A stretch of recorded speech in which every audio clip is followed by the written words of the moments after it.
अब मैं हमारे दिल्ली इकाई के चेयरमैन आदरणीय अरुण सिंघानिया जी से निवेदन करूंगा वो कृपया मंच पर आए। और हमारी भारतीय उद्योग व्यापार मंडल दिल्ली इकाई के अध्यक्ष आदरणीय प्रेम अरोड़ा जी से निवेदन करूंगा वो कृपया मंच पर आ जाए।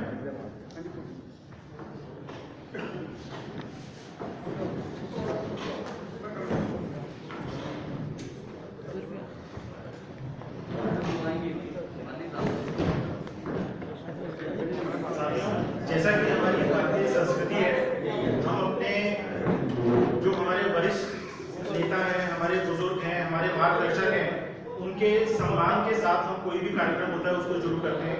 तो उसी कड़ी के अंदर सबसे पहले मैं निवेदन करूंगा कि आदरणीय हेमंत गुप्ता जी से कि वे एक पुष्पमाला द्वारा आदरणीय कुमार साहब का अभिनंदन करें।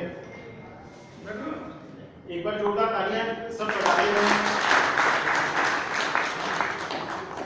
मैं राकेश यादव जी से निवेदन करूंगा आदरणीय बालकृष्ण अग्रवाल जी का एक पुष्पमाला द्वारा अभिनंदन करें।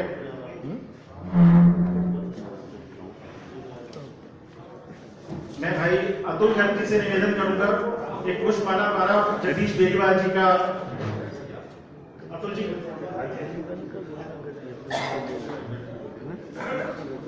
मैं दिलीप बिंदल जी से निवेदन करूंगा पुष्पमाला द्वारा बालकृष्ण अग्रवाल जी का, विजय प्रकाश जैन साहब का।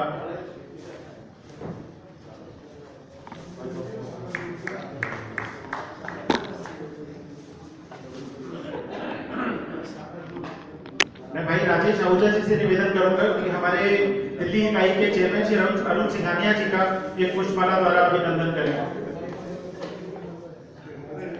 और मैं भाई राजेंद्र शर्मा जी से निवेदन करूंगा हमारे दिल्ली इकाई के अध्यक्ष आदरणीय प्रेम अरोड़ा जी का एक पुष्पमाला द्वारा अभिनंदन करें।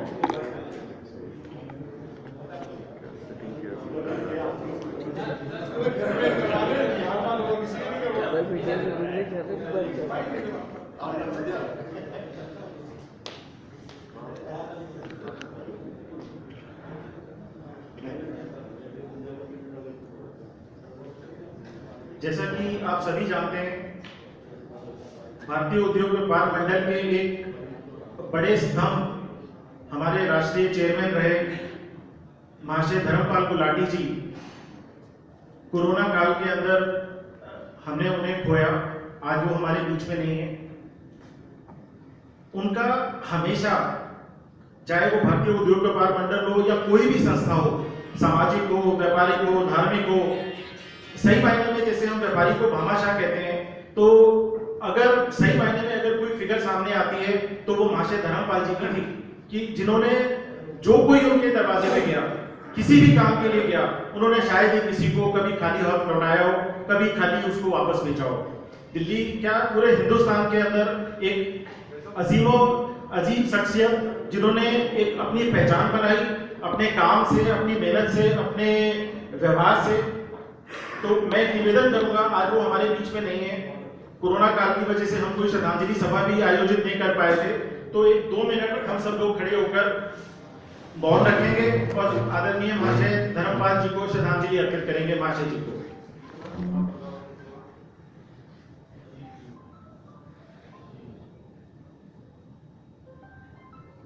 ओम शांति।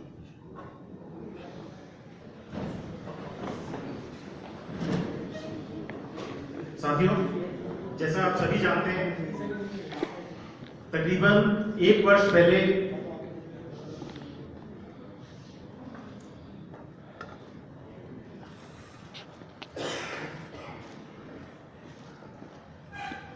हमारे जो राष्ट्रीय चेयरमैन रहे महाशय धर्मपाल जी, उसके अलावा अनेक ऐसे वरिष्ठ हमारे व्यापारी साथी थे जो कि इस दुखद कोरोना की घड़ी के अंदर जो हमारा साथ छोड़ के चले गए, हमसे बिछड़े। बहुत सारे लोग ऐसे थे जिनके बारे में हमें सूचना मिली, बहुत सारे लोग ऐसे थे जिनके बारे में हमें सूचना नहीं मिली। उन सब के लिए भी हम श्रद्धांजलि अर्पित करते हैं और प्रभु से प्रार्थना करते हैं कि उन्हें अपने श्री चरणों में स्थान दें और जो उनका परिवार है और जो व्यापारी समाज है उसको ये दुख सहन करने की ताकत प्रदान करें।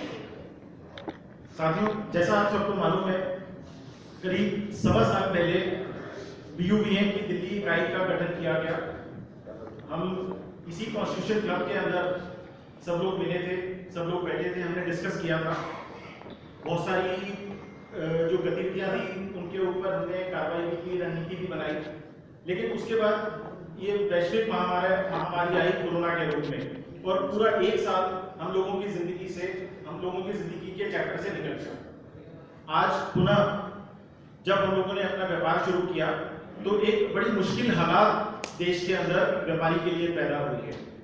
मुश्किल हालात के अंदर अगर हम शुरू करें तो सबसे बड़ा मुद्दा जो आज व्यापारी फेस कर रहा है, परेशानी फेस कर रहा है, वो मुद्दा है GST का।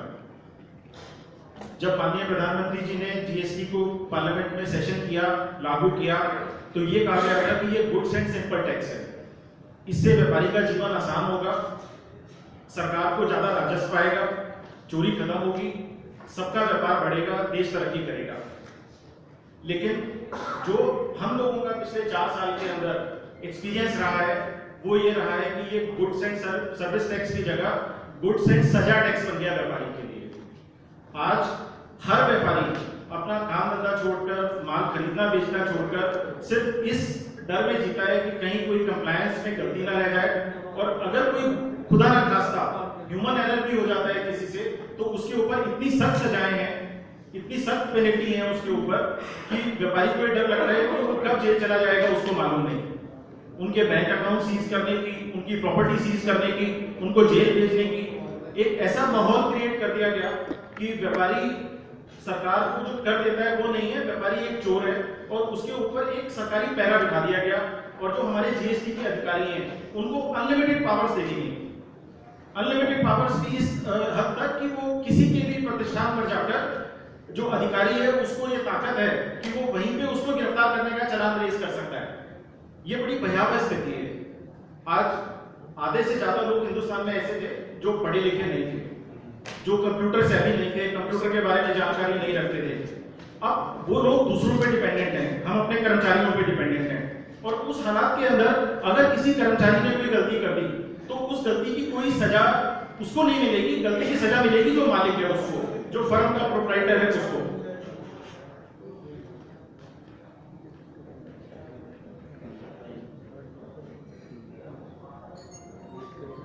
तो दूसरा इश्यू था इनकम टैक्स से संबंधित। अनेक प्रावधान ऐसे आए जिनके अंदर व्यापारी के ऊपर रस्सी कसी गई, व्यापारी के गले में फंदा डाला गया।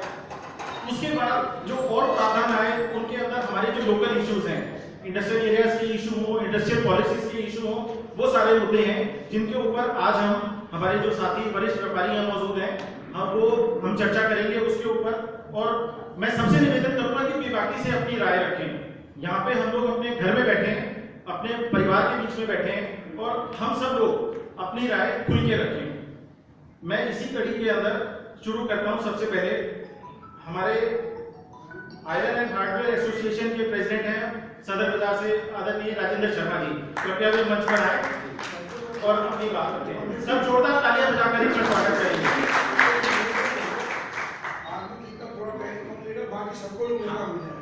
सबसे निवेदन है कि संक्षेप में और सार में बात रखें अपनी, जिससे कि वो सब तक बात पहुंचे और सबको बात करने का मौका मिले। मंच पर आसीन मेरे आदरणीय साथियों और आप सभी बड़े अपने अपनी एसोसिएशन के बड़े सम्मानित लोग हैं, उनका मैं प्रणाम करता हूँ। सर, जैसा कि आज की जो मीटिंग है मैं संक्षिप्त में कहना चाहूँगा कि मैं ना इधर उधर की बात करके कि 26 तारीख को हमारा बंद होना चाहिए या नहीं होना चाहिए, उसके बारे में GST का जो सरकार का रुख है वो है तो बड़ा गलत, ठीक है, लेकिन बंद करने का कोई सोल्यूशन नहीं आता। हमने कल भी अपने मार्केट में लोगों की राय ली, अपनी एसोसिएशन की, और साथ ही हमारी जो 10-15 एसोसिएशन है उनसे भी हमें बुलाया गया। उनके बारे में अधिकांश लोगों का ये मत था कि पहले सरकार को उसके बारे में अवगत कराया जाए, उसके बारे में शिकायत की जाए, और जब वो ना माने पर अगर बोलिया जाए तो मोस्टली जो लोग हैं वो बंद के हक में नहीं थे। हमारी एसोसिएशन जो सदर बाजार फेडरेशन है वो कहीं ना कहीं दिल्ली के हर एसोसिएशन से मिलती जुलती है, क्योंकि जो हमारी 83 एसोसिएशन है उसमें तिरपाल एसोसिएशन भी है, आर्यन हार्डवेयर एसोसिएशन भी है और बर्तन मर्चेंट भी, बर्तन बेचने वाले भी हैं, सब उसमें मिक्स है। और कहीं ना कहीं सभी दिल्ली की जो दुकानें हैं, जो जितनी भी फैक्ट्री है, सबसे जुड़ी हुई है। लेकिन हमारा मत ये है, उनका अधिकांश लोगों का था कि सेक्शन ना हो, फिर भी हमारे जो चेयरमैन है कुमार साहब और हमारे जो प्रेसिडेंट है राकेश यादव जी, और आप सब जो डिसीजन करोगे वो मैं मानने हमें पूरा यकीन है कि जो आप डिसीजन करोगे वो बिल्कुल सही उतरेगा। ये आपका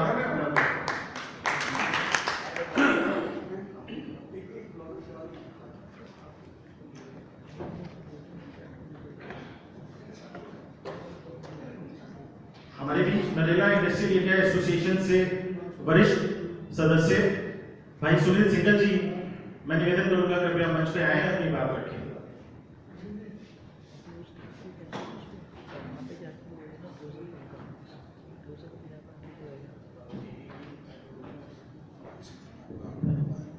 मंच पर आसीन मेरे आदर्श और सभा में उपस्थित सभी सम्मानित सदस्यों का मेरा प्रणाम। अभी थोड़ी देर पहले भाई साहब ने